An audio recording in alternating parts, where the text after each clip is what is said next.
Witajcie na kanale Klaudia Inspiruje. Dziś mam dla Was przepis na dietetyczne ciasto kakaowo-bananowe, bez mąki i bez cukru, chyba że chcecie sobie je dosłodzić, żeby było trochę bardziej słodkie.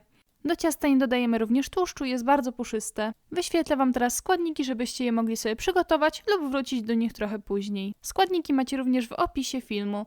Zaczynamy od rozgrzania piekarnika, góra-dół 175 stopni i ciasto będzie piekło się przez 40 minut.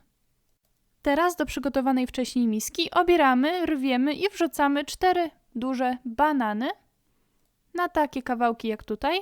Teraz bierzemy 4 jajka i oddzielamy białka od żółtek. Białka wrzucamy do innej miski, a żółtka wrzucamy do miski, do której wrzucaliśmy nasze banany. Białka nie będą nam teraz potrzebne, więc po prostu odstawimy je na bok i użyjemy ich później. Teraz z pomocą ręcznego blendera blendujemy wszystko na gładką masę.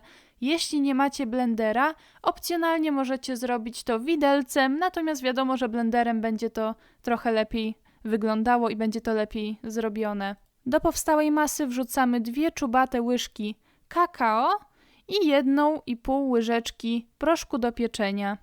Znów chwytamy za nasz blender i wszystko dokładnie mieszamy na gładką masę, tak żeby wszystko dobrze się połączyło.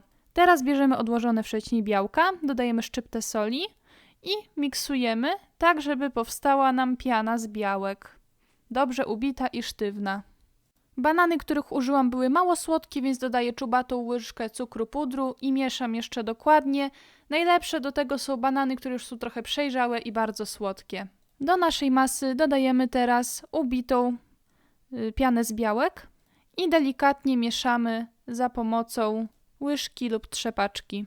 Do tortownicy o średnicy 24 cm przekładamy delikatnie naszą masę i wyrównujemy szpatułką. Ja posypałam ciasto jeszcze płatkami migdałów, możecie użyć do tego również Waszych ulubionych orzechów.